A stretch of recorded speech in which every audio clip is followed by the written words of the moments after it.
दोस्तों वही हुआ जिस बात का अंदेशा था। ईरान ने जबरदस्त पलटवार किया है। ईरान की पासदाराने इनकलाब यानी आईआरजीसी ने दावा किया है कि उसने अमेरिका के 85 फौजी टारगेट्स को मिसाइलों और ड्रोन्स के जरिए से निशाना बनाया है। ईरान का कहना है कि यह कार्रवाई अमेरिकी हमलों के जवाब में की गई है और यह सिर्फ इब्तदाई जवाब है, यानी कि यह जो हमला अभी है जिसमें 85 अमेरिकी टारगेट्स को निशाना बनाने की बात आईआरजीसी के कह रहा है, यानी दावा कर रहा है, वो कह रहा है कि यह अभी शुरुआती है, यानी अगर हालात मजीद बिगड़ते हैं तो और ज्यादा कार्रवाई भी हो सकती है। यह कहना है आईआरजीसी का, यानी इस्लामिक रिपब्लिक गार्ड कॉर्प्स, जो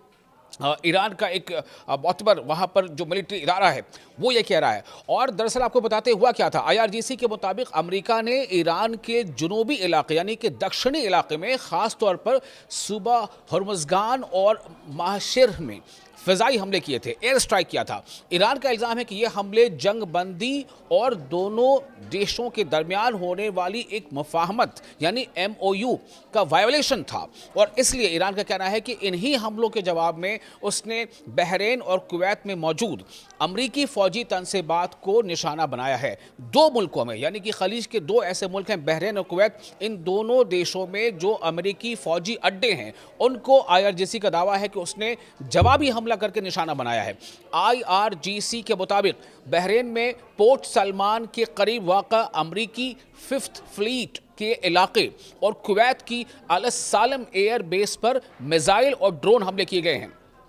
ईरान ने यह भी दावा किया है कि कार्रवाई के दौरान एक अमरीकी MQ-9 रैपिड ड्रोन को भी मार गिराया गया है। यह रैपिड ड्रोन है। आईआरजीसी यानी इस्लामिक रिपब्लिक गार्ड कॉर्प्स के तर्जुमान ब्रिगेडियर जनरल हुसैन मोहम्मदी के मुताबिक ये ड्रोन सूबा बुशहर के इलाके होर्मुज की फ़ज़ाओं में प्रवास कर रहा था, और ईरानी फ़िज़ाई दिफाई निज़ाम ने, यानी ईरान का जो डिफेंस सिस्टम है ईरान का, उसने एयर डिफेंस सिस्टम ने इसे निशाना बनाया और उसको नुकसान पहुंचाया। अब सवाल यह है कि इस वाक़े की अहमियत क्या है।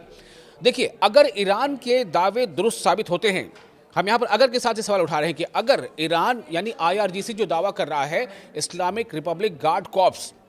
जो ईरान का मिलिट्री है, तो अगर ईरान के दावे दुरुस्त साबित होते हैं तो इसका मतलब है कि अब सिर्फ बयानों का सिलसिला नहीं चल रहा है, यानी कि बयान और जवाबी बयान नहीं बल्कि हमला और जवाबी हमला एक बार फिर शुरू हो चुका है, बल्कि दोनों मुल्क एक दूसरे के फौजी मफादात को बराह रास्त यानी डायरेक्ट हिट कर रहे हैं। ये सूरत हाल पूरे मिडिल ईस्ट के लिए काफ़ी गंभीर बन गई है, तशवीश का बायस है, और क्योंकि बहरीन और कुवैत में अमरीकी फ़ौजी अड्डे खित्ते में अमेरिका की अहम अस्करी मौजूदगी यानी मिलिट्री प्रेजेंस समझे जाते हैं, तो ईरान ने अपने बयान में यह भी इल्ज़ाम लगाया है कि अमेरिका ने ये हमले उस वक्त किए जब ईरान और इराक़ में आयतुल्लाह सैयद अली ख़ामनई की आखिरी रसूमात यानी मरहूम रहबर आला की आखिरी रसूमात में लाखों अफराद शरीक थे। ऐसे वक्त में अमेरिका ने ईरान के दक्षिणी हिस्से पर हमला किया है, जैसा आईआरजीसी का कहना है। तो ईरान का कहना है कि अमेरिका इन तकरीबात से आलमी तवज्जो हटाना चाहता है, यानी कि ईरान साफ तौर से कह रहा है कि जिस तरह से पॉपुलैरिटी और मकबूलियत मिल रही है ईरान के शहीद रहबर आला को, और उनके फाइनल जो उनका फ्यूनरल प्रोसेशन है या जो उनकी आखिरी रसूमात है उसमें जिस तरह से वहाँ पर एक हुजूम इकट्ठा हो गया है उनके सपोर्ट में, तो ये कहीं ना कहीं अमेरिका को जो है वो खल रहा है, अमेरिका को खटक रहा है, और इसीलिए जो इंटरनेशनल अटेंशन बना हुआ है ईरान की तरफ उससे अमेरिका ध्यान हटाना चाहता था, इसलिए उसने ऐसा किया। जबकि वाशिंगटन की जानिब से इस इल्ज़ाम पर फौरी तौर पर कोई रिएक्शन अभी नहीं आया है।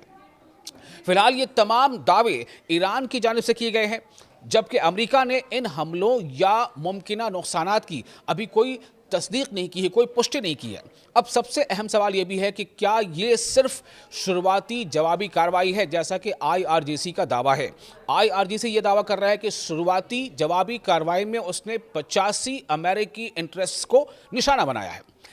तो क्या ये इसे शुरुआती जवाबी कार्रवाई ही माना जाए, या फिर आने वाले दिनों में पूरे रीजन में और ज़्यादा तनाव बढ़ सकता है, कशीदगी फिर से बढ़ सकती है, क्योंकि अमेरिका की तरफ से हालांकि अभी ये पुष्ट रिपोर्ट नहीं है, लेकिन ये कहा जा रहा है कि जो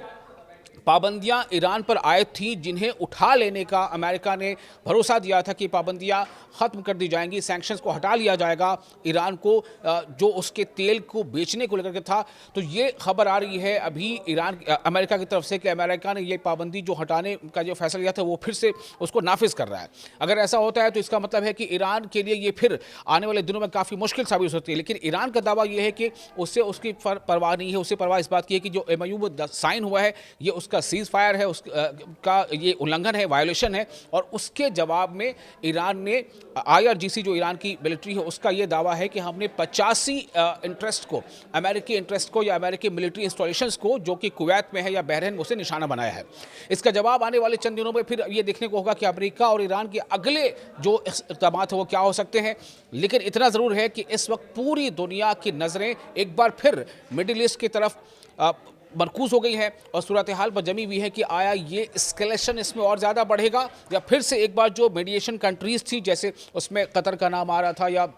कुछ हद तक मिस्र का नाम आ रहा था, पाकिस्तान का नाम आ रहा था, तो क्या ये फिर से एक बार इस कोशिश में होंगे कि ये किसी तरह से ज़्यादा एस्केलेट ना करे। वहीं दूसरी तरफ आपको ये भी पता है कि नाटो का इजलास भी चल रहा है और नाटो कॉन्फ्रेंस अभी कई बड़े देश जो है उसमें शामिल हैं। तो ये तमाम चीज़ें अब वहाँ भी एक चर्चा का विषय बनी हैं। अब ये देखना अहम होगा कि ईरान ने जैसा कहा है कि ये उसका शुरुआती जवाबी हमला है,